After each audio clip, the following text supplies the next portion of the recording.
Yo! Video games.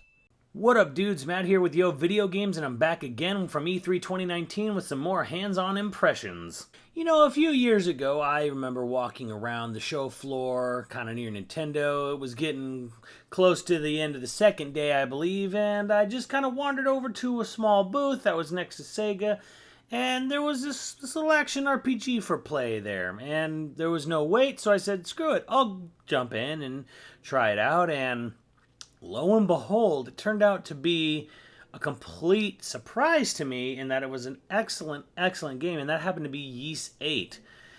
Now, you would think I would learn my lesson after that incident regarding the developer, but apparently not, because, again, coming down to the last day of E3, I had an appointment with NIS America, and what game were they handing out for me to try? Well, it was none other than another Falcom title. Not an action RPG this time, but nonetheless managed to surprise me when I really shouldn't have been surprised. That game, of course, being Trails of Cold Steel 3. So here's the thing. I've not played the Legend of Heroes series. I've been told to on many accounts, and I've not played the Trails of Cold Steel sub-series either. So I was going into this kind of completely fresh, but what I got was something completely unexpected. I knew it was a traditional turn-based RPG. What I didn't think was that it was going to have so many features and mechanics that to basically help it stand out. I thought I was going to get something on the equivalent of Dragon Quest as far as basic functionality, but that truth could not be further away from that. So, to put it very bluntly, it combines things from traditional RPGs such as Mario RPG, Chrono Trigger, Grandia, and Final Fantasy X, all kind of like put in there into a blender. So, let me just start by saying probably the one big difference in this game is that it doesn't use a traditional menu for its traditional turn-based RPG. It actually uses sort of hotkeys between the 4 D-pad directions and the 4 face button directions, X, square, triangle, circle. Basically, that's how it's like Mario RPG, where, attack, item, spell, like all the things, swapping characters in and out, that is all mapped to a hotkey on the PlayStation, between the 8 PlayStation buttons there. So that's kind of where that comes in. It also has, one of the options is movement. So even though it is, traditional turn-based, I attack you, you attack me, you can move your characters across the battlefield a la Grandia. So that takes up a turn. But you'll notice, though, that certain moves have certain areas of effect. Like a lot of the spells will have a circle that comes up that you can kind of direct or control, or maybe like a certain line of sight, like a strict like rectangular like straightaway. And you can use that both with your moves, and you can use it against enemies' moves, where if they're going to use a big area of effect spell, you can move people out of the way of it, just like Grandia. The game has a heavy emphasis on links and special tag-up arts and all that stuff. So that's where it gets a little Chrono Trigger-y, because you can sort of set up links between certain party members, and if they're like near each other, or if they have some sort of some sort of affinity system going, they can actually do team-up moves together on enemies. So that was actually kind of like a big thing. It was probably something I probably should have delved a little deeper into, because my time with the game, I didn't quite grasp all the depth and all the exactly how it all works. I just know that you can set up links with characters both in and outside of battle, and you can and sometimes you'll do a move and a little thing will flash up on screen, like a little QTE almost, where it's like, hey, do you want to do a rush down or a support on top of this attack? And the other character will join in and help them with that. So that was actually pretty cool. So a little bit of Chrono Trigger there. And then lastly, just like Final Fantasy X, there's a something in the top left corner that shows you the order of the characters that are going between you and the enemies, which character, which enemy. And that'll change depending on the move you do. For example, if you do a spell, that will move your character's turn way down the slot, like 2 or 3 spaces down. If you do a normal attack or an arts, which is basically like a special move, super attack or whatever, that'll be more instantaneous, and you don't have to like move your character and make them wait to do it like a spell. And you can also swap a character in and out Just like Final Fantasy X, I only had one extra person per party. I don't know how crazy that gets. Didn't seem to me like swapping characters was going to be like as pronounced as it was in Final Fantasy X. But again, who knows? Because I was only playing, one part of the game. But either way, it's one of those like, okay, I really liked that in Final Fantasy X where it's like, hey, I can kind of see what's happening. So if someone casts, haste or slow or something, you can see exactly how fast or how many moves the enemy's getting before they go. Because I hate in RPGs, traditional RPGs, where you have the stat, it's just stat based.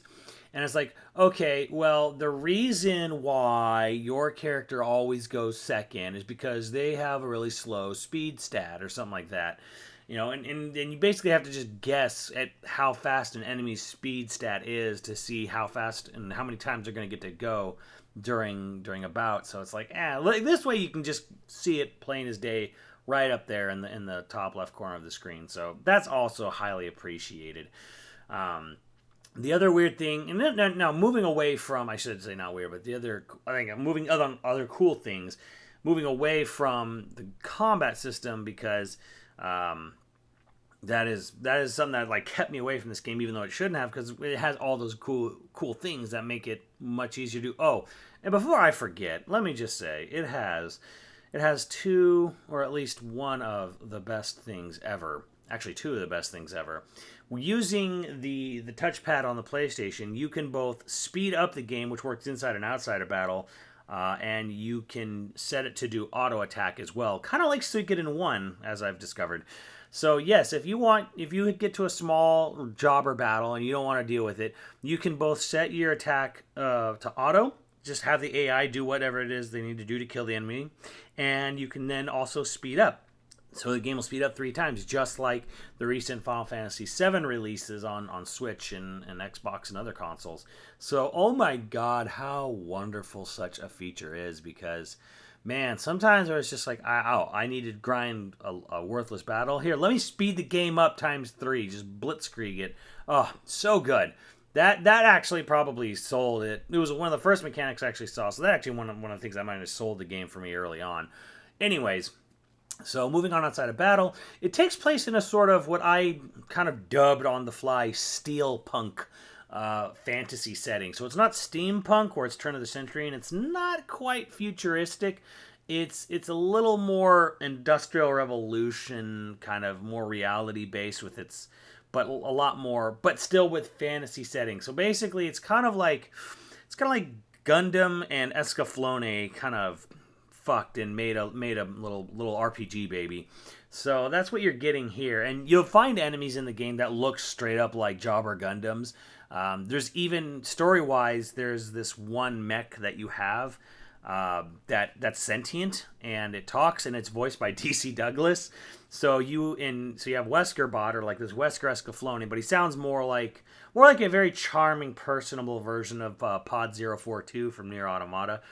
And that's just kind of fucking awesome, honestly, personally. So, for those of you who are like, really, you're more of a dub versus a sub guy, but you really want to have a good dub, it's actually covered there. So, as far as the rest of the voice acting, it sounded pretty good to me. It sounded pretty, like a good and like modern anime dubbing. I couldn't really tell you what was going on with the story, and I kind of don't want to tell you too much about what was happening in the story, because it wasn't the beginning, it was actually set a little further into the game. So anything I would kind of convey could be considered spoiler territory.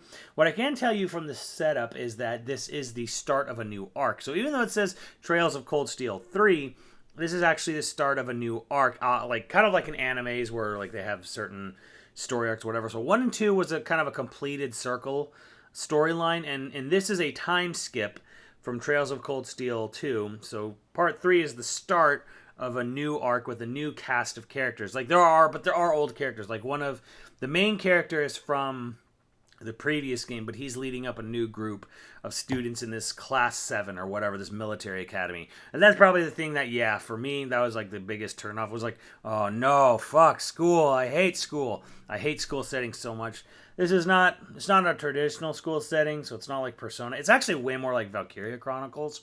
So again, that is another game you can add to this ever-growing bulletin board, or pinpoint of, it's like this, and this. Valkyria Chronicles is one of them. Military School Academy, kind of like Valkyria Chronicles. So yeah, I mean, I couldn't really tell you what's going on in the world because again, everything I picked up could be considered spoiler. I just know that it's a time skip. I know that it's a new character. I know that the older characters do show up at some point in the game. They're kind of in and out, from what I understand. So like both, I think, heroes and villains who I guess are not dead from the last game will definitely show up in this game. So you'll kind of see what's going on there. So if you've played part 1 and 2, you're going to be clued into some stuff in part 3, even though part 3 is the start of a new arc. So that's pretty good if you wanted to jump in at part 3 with this game. You won't, it's not exactly like, hey, who are all these people? Should I know them? But they do actually have a dictionary thing in the game. Like they have a little Kingdom Hearts Jiminy Cricket's journal thing where it shows not only text but like screens, like little screenshots of all like the important things you might want to know about from past games that you can actually like read up. And I think it's voiced. I'm not 100% sure on that. I could be wrong. Could just be text. But yeah, you could read up on stuff in the dictionary of the game. So it's kind of got a lot of stuff going for it. And for me, the most important thing is that it's not just a very basic traditional thing. Like you have options in battle, you have speed up abilities, you have, you can see, the turn order, you can do all kinds of cool little team up moves. There's MP and then there's SP. I forget what it was called. It was like CP and EP or something like that. Basically, you have mana for spells, and then you have like a stamina style special point things for your special moves. So one doesn't eat into the other. Because I know I said there were spells and there were special moves. Special moves are pretty cool, but because they're instantaneous. But when you run out of that, you're going to resort to spells, or you're going to resort to like swapping characters out. There's all kinds of other mechanics as well, such as like you can do things to like make characters like power up, and then they can unleash really big special moves that are like linked, stuff like that. There was a lot of mechanics in the game, and it was frankly a lot to try to take in really quickly. But I got the gist of it pretty good, where it's like, okay, I've played a video game or two before. I can see where these mechanics came from, and that's pretty awesome. And what I got was pretty cool. I mean, the soundtrack is pure Falcom, which means it sounds a lot like Guilty Gear music, which is sort of like power metal or power ballad rock, going for it. I mean, most of the music I heard was from Battle. And then there's music that isn't Battle, like necessarily metal based. It's more like, mellow, quiet, traditional RPG sounding, like stuff you'd want when it's not like all about battle going on. But yeah, it's Falcom, so you're gonna get that power metal ballad rock stuff. So that's pretty cool. The only thing, yeah, and the visually, yeah, it's not pushing the PS4 in any way, shape, or form. You're not gonna get a graphical powerhouse. It's very clean. The character designs are really nice. They're very clean. Everything's very crisp. But yeah, it's not going to wow anybody. It looks like an upscaled Vita game. In fact, it might be an upscaled Vita game. All things considered, I don't know. But it's Falcom. They're not known for their graphics necessarily. They're known for their character designs and art style, which is still here. And of course, they're known for their music and gameplay, and that's also still here. So I'm not a traditional RPG player much anymore. I'm not really much of a fan. But if I were to play a traditional RPG, I would choose this game. So Trails of Cold Steel 3, I choose you if I'm going to play a traditional turn-based RPG game this year. This comes out, I believe, in September.